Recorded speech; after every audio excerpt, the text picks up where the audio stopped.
Asesinos sin remordimientos.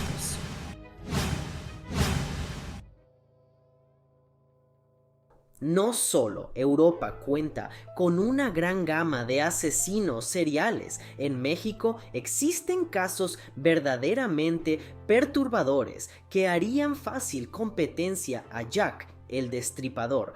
Hoy les presentamos el iceberg de asesinos seriales mexicanos. En la parte superior del iceberg se mostrarán los casos más conocidos y conforme descendamos en los niveles del iceberg veremos a los criminales más sorprendentes e inquietantes. Incluimos desde la época moderna hasta la llamada época oscura de México. Disfruten del video. El mata indigentes. Entre enero y marzo de 1989 se suscitó en Guadalajara, Jalisco, una serie de crímenes contra hombres sin hogar. En todos los casos, las víctimas murieron de un tiro de gracia, efectuado desde una misma arma, una pistola calibre 7.65. De manufactura italiana y de colección, las balas eran de diseño, lo cual las volvía difícil de rastrear. En todos los casos, el asesino dejó el cartucho en la escena del crimen. Se describió al asesino como un hombre alto, vestido de negro, que usaba sombrero y bastón, con marcha claudicante, y quien conducía un Volkswagen color blanco. El asesino tenía experiencia en el manejo de armas y se cree pudo haber sido un militar o policía retirado. El impacto del caso fue tal que incluso hasta nuestros días el misterio del asesino serial tapatío aún no se ha desvelado. El estrangulador solitario.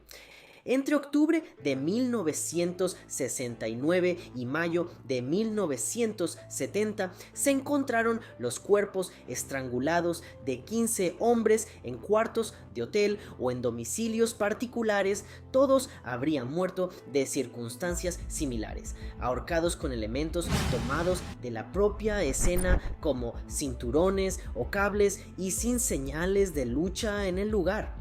La edad de las víctimas oscilaba entre los 25 y 70 años. Vivían solos y varios se identificaban como gays. 7 de las víctimas murieron estranguladas con cinturones y 8 más murieron con cuerdas o cables a los que se les había efectuado un doble nudo.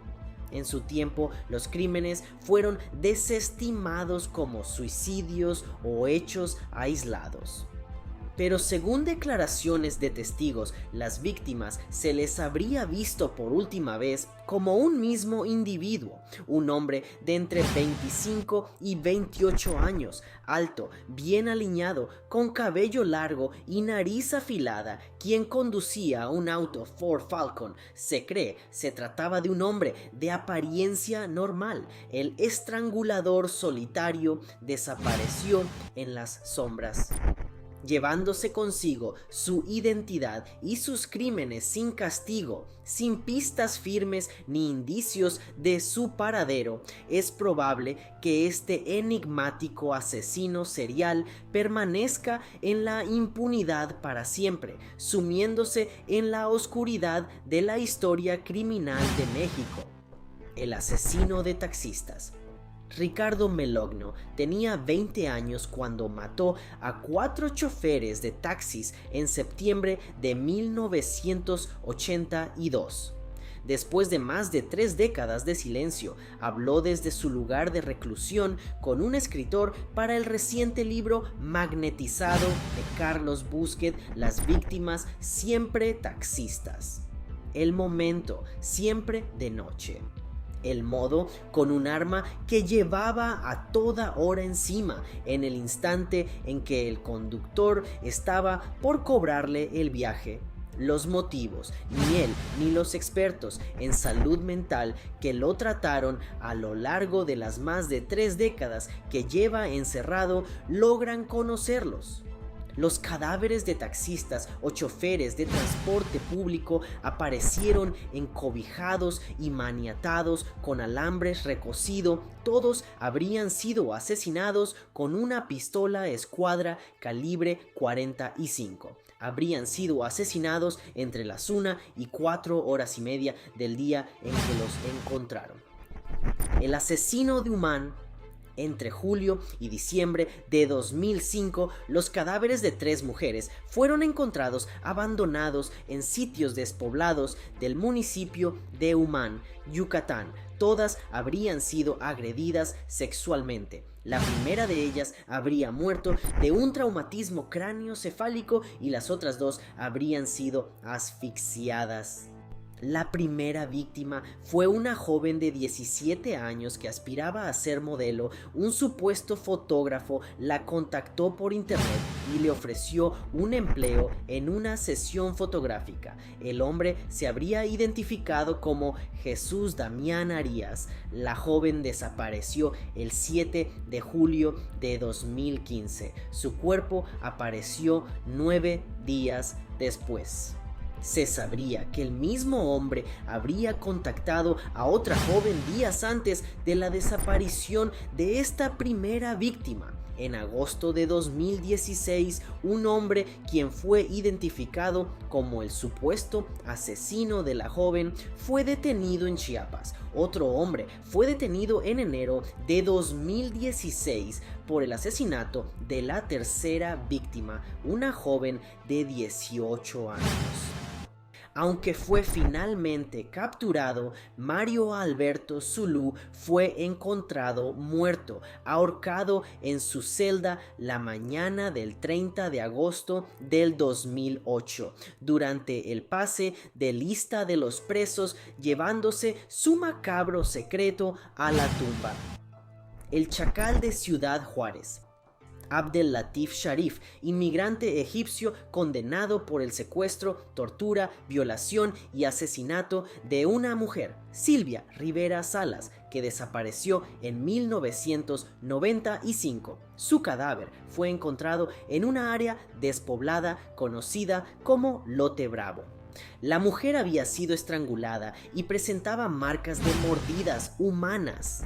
Se le acusó de al menos otros 17 asesinatos de mujeres en Ciudad Juárez. Sharif fue declarado culpable y condenado a 30 años de prisión por la muerte de Silvia Rivera. También se abrió un nuevo proceso penal que lo acusaba del asesinato de otras 17 mujeres. Curiosamente, el egipcio estaba en prisión y los cadáveres de mujeres violadas y estranguladas continuaban apareciendo en distintas zonas de Ciudad Juárez. La autoridad vendió una imagen de Sharif a la prensa como la del psicópata, asesino, violador de mujeres que controlaba los asesinatos desde la cárcel, aunque la verdad nunca ha sido revelada del todo. El narco satánico Adolfo de Jesús. Constanzo González, mejor conocido como el Padrino de Matamoros o simplemente como el narco satánico, fue un inmigrante cubano-americano, líder sectario y narcotraficante, fundador de la secta conocida como los narcosatánicos. Orquestó la muerte de decenas de hombres en asesinatos rituales. Su culto mezclaba creencias principalmente del palo mayombe con el vudú y la santería. Con la complicidad de Sara Aldrete y varios seguidores más, abducían a hombres jóvenes o secuestraban a mafiosos disidentes. Los maltrataban y finalmente, con varios de los órganos, fabricaban una extraña poción que supuestamente los hacía invulnerables. Aunque muchos miembros de su banda fueron capturados, incluyendo a Sara, su mano derecha, el padrino se suicidó con un disparo en la sien antes de ser arrestado. La bestia de la Huasteca. Alfredo Rubio González, mejor conocido como la Bestias de la Huasteca. Es recordado por su infamia y bestialidad misma que le dio el mote. Mató a golpes a 4 mujeres jóvenes y a una anciana y sus 2 nietos de tan solo 6 y 9 años de edad. Sus primeras víctimas fueron 2 mujeres asesinadas en Tamaulipas. Ambas habrían rechazado las insinuaciones de Rubio. Él las golpeó por la espalda con un tubo y robó sus pertenencias. El resto de los crímenes fueron cometidos a lo largo de Veracruz y San Luis Potosí durante su huida. Su último crimen fue el multihomicidio perpetrado contra la anciana y sus 2 nietos, tras los crímenes de las 2 mujeres. Las autoridades de San Luis Potosí lograron su captura e ingresó a la prisión de Río Verde en el 2009. En este año confesó haber asesinado a las mujeres en Pánuco, Tampico y el DF. Sin embargo, en el 2010 logró escapar del Cerezo. Rápidamente fue recapturado y enviado a un penal de máxima seguridad en Veracruz. Posteriormente fue trasladado a otro de máxima seguridad en Matamoros, donde cumple una condena de 125 años a cadena perpetua de prisión por aterrorizar a la Huasteca Potosina. El que fue perdonado por orden presidencial. El 15 de agosto de 1942 recibió en su casa a una adolescente de la vida fácil de 16 años, llamada María de los Ángeles González y apodada Berta. Después de tener relaciones con ella, Cárdenas la ahorcó con un cordón. La envolvió en un impermeable y enterró su cuerpo en su jardín en una fosa de 1 metro de profundidad. En los días siguientes asesinó a 2 prostitutas menores más. Inicialmente se identificó a la segunda como Raquel González León, de 14 años. Sin embargo, meses después se descubrió que Raquel González aún vivía y desde entonces se desconoce la identidad de la segunda víctima. Debido a la fuerte impresión por la noticia errónea, la hermana de González León falleció a causa de un infarto. La tercera mujer asesinada, de nombre Rosa Reyes Quirós, se negó a acostarse con él, intentó resistir al ataque y finalmente perdió la vida. Después de asesinarla, practicó necrofilia con el cadáver y se cree que pueda haber hecho lo mismo con todos los cadáveres de su jardín. A pesar de ser capturado y sentenciado el 8 de septiembre de 1976, el presidente Luis Echeverría Álvarez determinaría una celebridad por su presunta rehabilitación social y concederle un indulto presidencial, y el juez Raúl Gutiérrez Márquez determinó que Gregorio Cárdenas no fue legalmente responsable de sus delitos por enfermedad mental hace 34 años atrás, y sería puesto en libertad, donde terminaría su licenciatura en Derecho. Tiempo después sería invitado a la Cámara de Diputados, donde sería presentado como un ejemplo de un criminal rehabilitado y poder incorporarse a la sociedad. Sería homenajeado y ovacionado como un gran ejemplo para la sociedad mexicana, hasta incluso tenían planes para dedicarle una estatua en su honor.